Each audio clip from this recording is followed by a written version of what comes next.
Simon-Pierre, serviteur de l'apôtre Jésus-Christ, à ceux qui ont reçu un partage une foi du même prix que la nôtre par la justice de notre Dieu et du Sauveur Jésus-Christ. Alors que la première épître de Pierre avait pour but d'encourager les croyants face aux persécutions romaines, la seconde a été réalisée pour mettre en garde contre les hérésies surgissant de l'intérieur ou même de l'Église. Ces faux docteurs niaient le jugement dernier, affirmant qu'ils avaient déjà obtenu le salut, qu'ils étaient devenus des justes parfaits, qu'ils pouvaient désormais vivre à leur guise dans ce monde.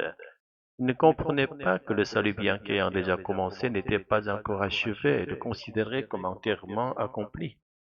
Selon cette logique, souffrir ou échouer dans le monde serait la preuve d'un salut manqué, tandis que le croyant véritable devrait nécessairement prospérer et réussir en toutes choses. Cette compréhension erronée est connue aujourd'hui sous le nom de théologie de la prospérité. L'attitude juste consiste à ne pas mépriser le salut déjà reçu, tout en n'oubliant jamais que ce salut n'est pas encore pleinement accompli.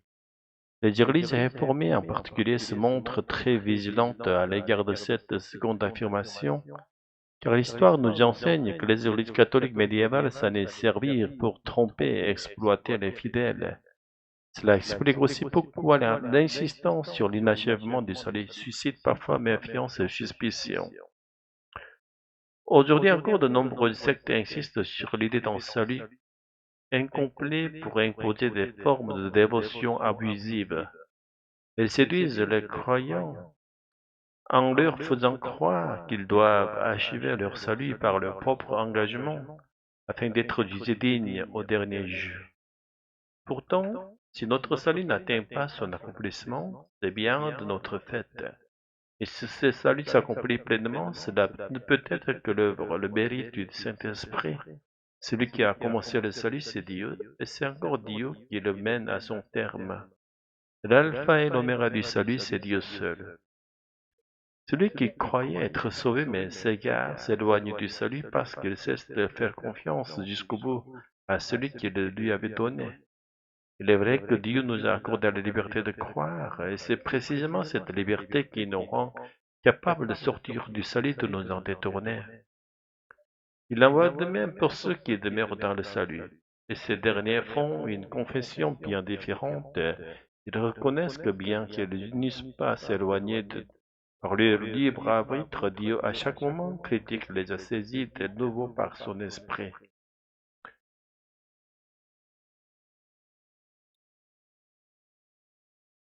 Les ramenant à lui, leur libre arbitre, loin d'avoir contribué à leur salut, n'a fait que manifester leur vulnérabilité. Ce n'est que par la grâce du Saint-Esprit qu'ils ont pu demeurer dans le salut. C'est ici que la doctrine de la prédestination entre en jeu, car il semble que Dieu garde certaines dans sa grâce, tandis qu'il laisse d'autres user de leur liberté jusqu'à se détourner de la foi. Et il ne faut pas comprendre cela comme une décision arbitraire où Dieu dès le départ aurait choisi qu'il recevrait la grâce. Il s'agit plutôt d'une différence dans la confession. Ceux qui sont sauvés sont ceux qui confessent la grâce de Dieu. Dès lors qu'un croyant commence à se prévaloir de sa piété, de ses veilles à l'aube, de sa ferveur dans la prière ou sa méditation incessante de l'écriture, comme dans mérite personnel, il commence déjà à s'éloigner de la grâce du salut. Seuls seront sauvés ceux qui, dans leur première prière du matin, leur vie de prière et leur méditation biblique, ont rencontré Dieu et expérimenté sa grâce, et qui reconnaissent que c'est uniquement par cette grâce qu'ils ont pu mener une vie pieuse, proche de Dieu, qu'ils ont rencontré ce Dieu qu'ils commencent et accomplit le salut.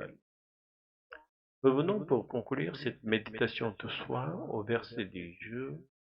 La version coréenne dit par la justice de notre Dieu et Sauveur Jésus-Christ, ce qui pourrait laisser penser qu'il s'agit de deux personnes distinctes, le Père et le Fils, dont on recevrait la justice.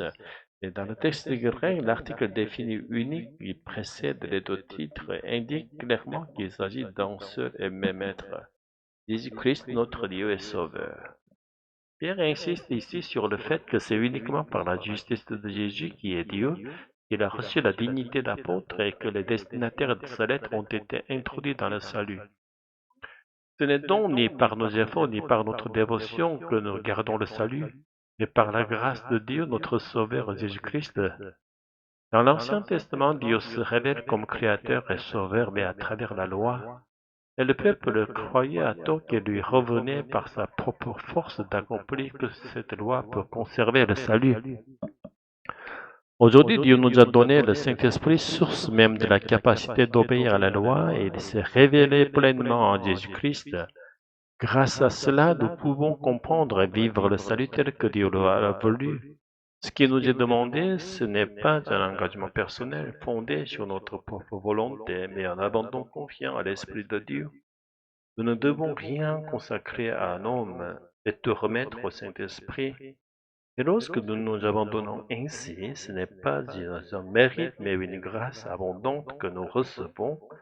La vraie question n'est pas combien suis-je zélé, mais combien ai-je su recevoir la grâce.